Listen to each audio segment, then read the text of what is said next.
If you advertise on Facebook, Craigslist, or even Zillow, be sure that you watermark your pictures.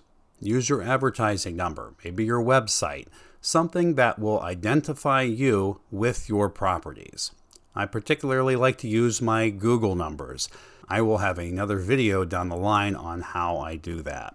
Scammers are notorious for posting fake ads using your pictures. They convince unsuspecting victims that they must give a deposit in order to secure a lease with that property. Don't ever do this.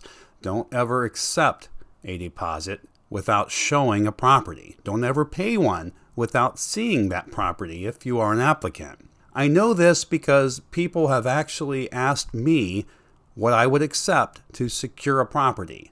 So people do this, unfortunately. Now, I'm not talking about an application fee.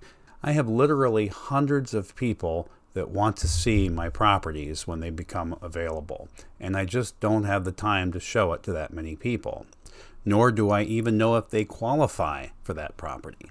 I could also possibly be putting myself or one of my employees in danger showing that property to somebody that has not been screened. Therefore, I do a complete screening and background check before I show that property.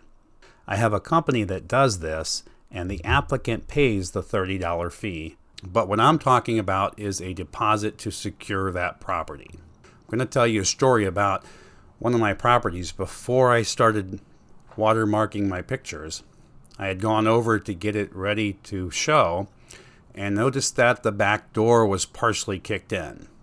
While I was inspecting the damage, the next door neighbor came over and told me that someone had just did that. Now, here's a side point too. It's always a good idea to introduce yourself to the neighbors when you're renovating a property.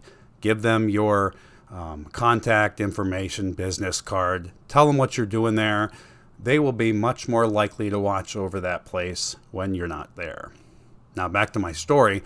This neighbor said that this gentleman was trying to break into my property, and he said that he had given a deposit for that property and he could not get a hold of the owner, so he was breaking in.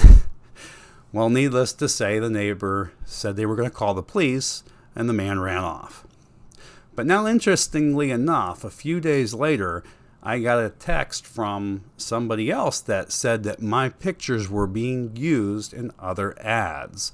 So it was at this point that I started thinking about watermarking my pictures. When you do this, there's no way that someone can take your pictures because they're going to have your phone number on them, and someone is going to call that number in order to contact you.